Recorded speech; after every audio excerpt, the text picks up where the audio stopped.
and welcome to Easy Peasy Banjo lesson number 10.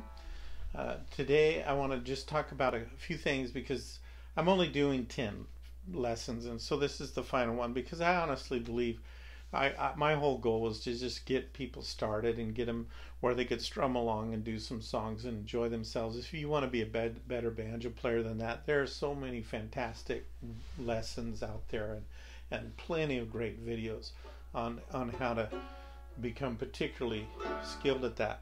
There are just a couple things I want to share, and most of my focus will be on how to play E minor chords and work through that. And the goal in all that I've done here in teaching you to use a capo and teaching to play in the C chord progression, not just the open G progressions, and now also in the E minor that I'm going to do a little later in this lesson.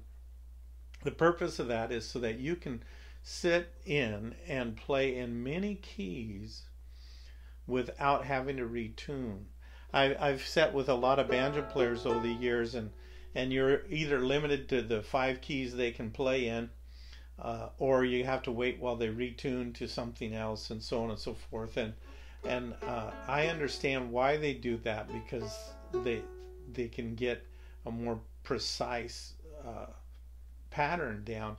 But sometimes when you're just singing along having a great time, you'd like to be able to shift to different songs that meet the vocal needs of whoever's doing the most singing, so on and so forth. So let's start with C. I wanted to teach one more chord in the C progression. We've talked about these before, so I won't spend a lot of time on it, but here's C, here's F, here's G, of course, we know G7. I want to talk about D minor. And D minor looks like this, and so what that is you have your second, I put my second finger on 3rd string, 2nd fret, 3rd finger, 3rd fret, 2nd string, and 4th finger, 1st string, 3rd fret. And that's my D minor. Now I am using a capo, which really means I'm in the key of A. When I speak of chord names, like when I say this is a C, it's a C chord pattern, and if I was in first position without a capo, it'd certainly be a C chord. But once I capo, I've moved it up and it's a D chord. So if I want to play in the key of D, I would play a C chord progression, capo 2, and that allows me to do that. And I've explained the capoing process already. And so if I were to do a song that uses that,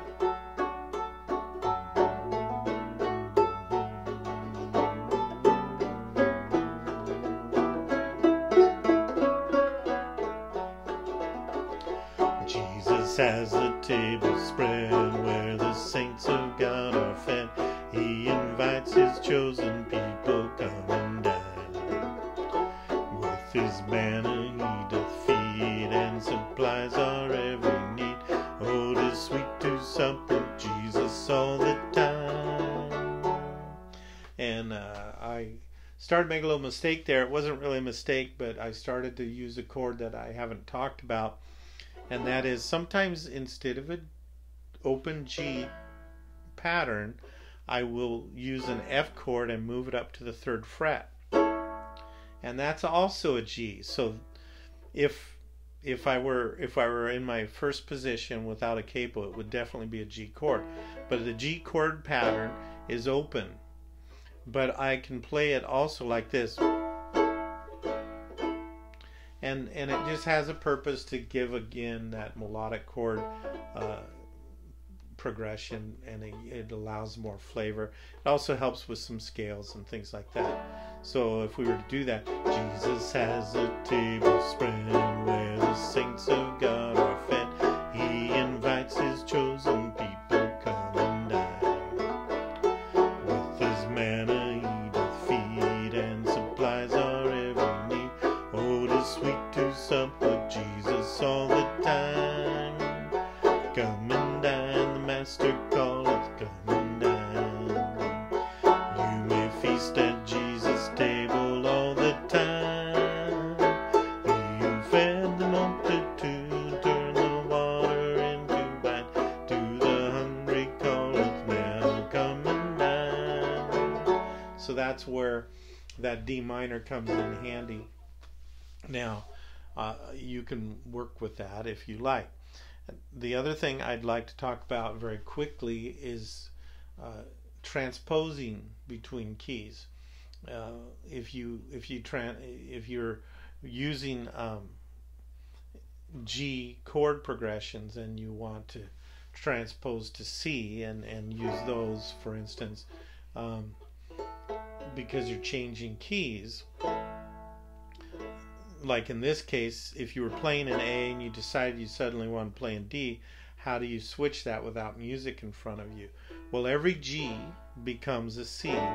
If I'm moving from the key of G to the key of C, then the G chord becomes a C chord, the C chord becomes an F chord, and the D chord becomes a G chord.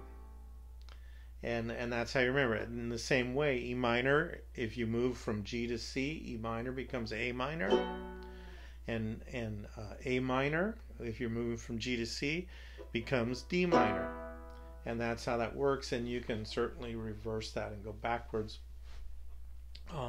There's a lot more involved in knowing how to transpose between the various keys. But if you're going to do what I've been teaching, essentially you can play in just about every key by using either a G or C chord progression and your capo. You really only have to know how to jump back and forth between those two, and so on and so forth. Now, years ago I did write a key transposition chart for of all things a mandolin book that I had written, and if you're interested in that key transposition chart, I could email a copy, and you just have to message me and ask for it.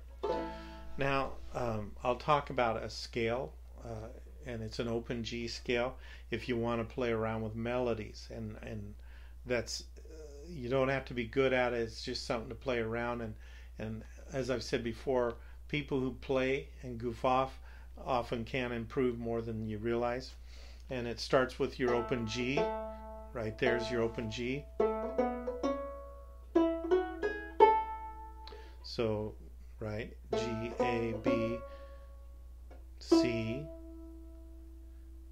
E, F, G. And so that's your scale. It's a 1 octave scale, and you can do a lot with that. So open, then your we'll look at the 3rd string first, our G string, open, then 2nd fret, then 4th fret,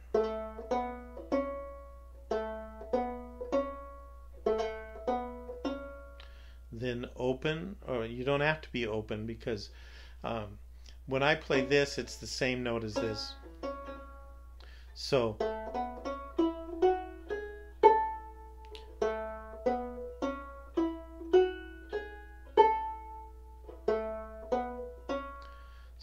open, 2nd, 4th, then going to the B string, 3rd, 5th, and then the D string, 4th, 5th.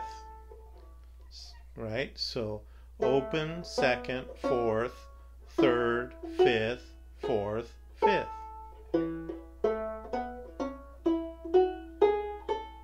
And you can go backward.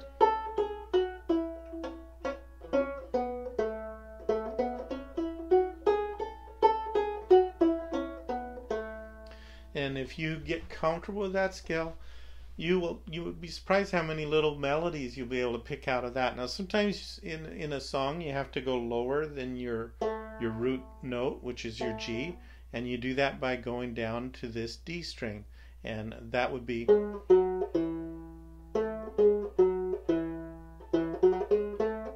And so open, 2nd, 4th, open, 2nd, 4th, open. And then it's like that. Open, 2nd, 4th, open, 2nd, 4th, 3rd, 5th, 4th, 5th.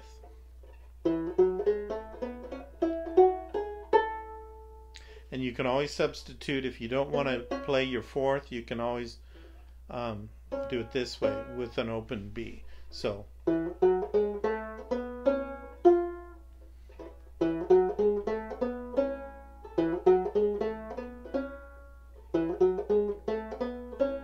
So you can do either one.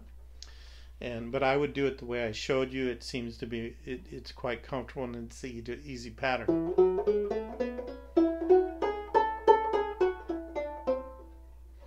I messed up.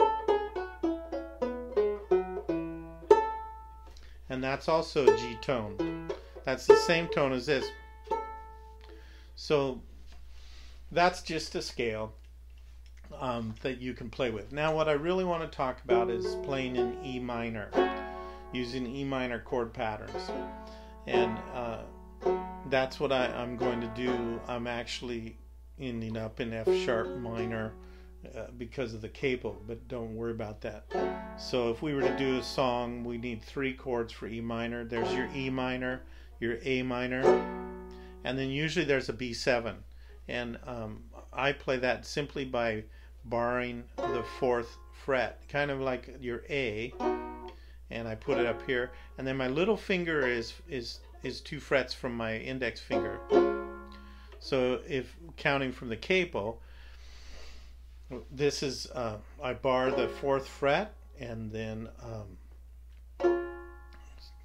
of course you'd have 5, 6, and I bar in front of the 7 with my little finger. But you don't have to. You could just do this, and we're going to use those chords.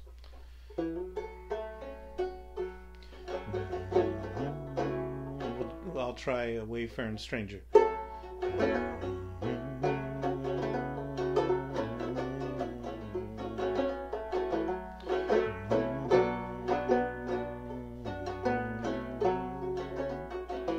Just a poor wayfaring stranger, traveling through this world of woe.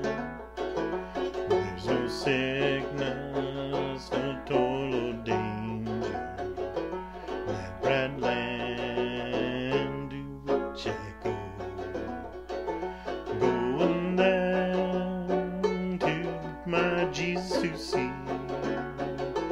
Though I knew glad and died for me, just to go and over Jordan, just to go and over. So that's how that works. Now it's evening time for me, and my voice is tired. And so I'm finding that too low. So I'm moving the capos up 1 fret to see if that will help. And that changes the actual key I'm in, but I'll use the same chords.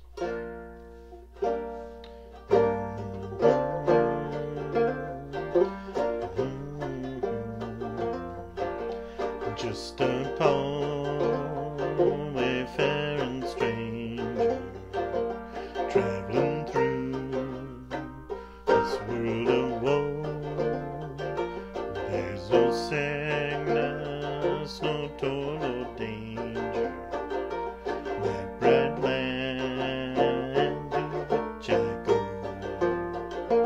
I'm going there, my Jesus to see, the one who shed his blood for me, just to go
life will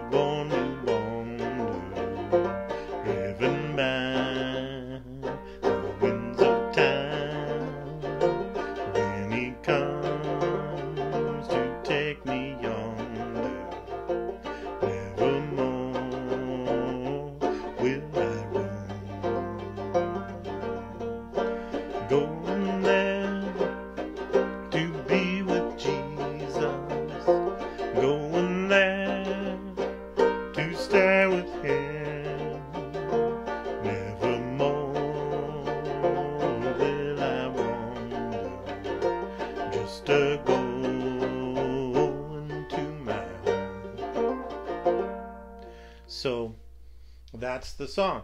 Now that is a very old song from the 19th century, 1800s. It was the mid 1800s was the first time it was in print that anyone knows of, but it appears to actually be of Germanic origin. It resembles a German hymn from the old country, and it became a real popular folk song early on in the U.S. And as most folk songs go, there are many varied varieties of this song, many different verses, and I think that's because folk singers make up verses to the tune as they like a lot of times. And just so you know, that's what I did. Some of the last verse, I made that one up myself, and part of the second verse I changed that one to suit my fancy. So that's kind of how folk songs can be. And I hope you've enjoyed this and the 10 different banjo lessons. And well, there's technically 11 if you count Easy Peasy Banjo Lesson Ground Zero, because that's where I teach you how to tune a banjo. But after that, we have 10 lessons that teach you how to actually play the banjo in a very easy fashion without a lot of work.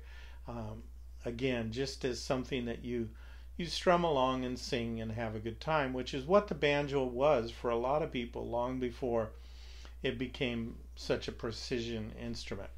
So the Lord bless you, and I hope you enjoy that. In the future, I'll be working on some slack key ukulele lessons. I did one. There'll be a total of 5 of those because they're very similar to the banjo lessons. And then I'll spend a little time after that on slack key guitar, all of which is very similar in tuning and process and chord shape. So Lord bless you, and I hope you've enjoyed that.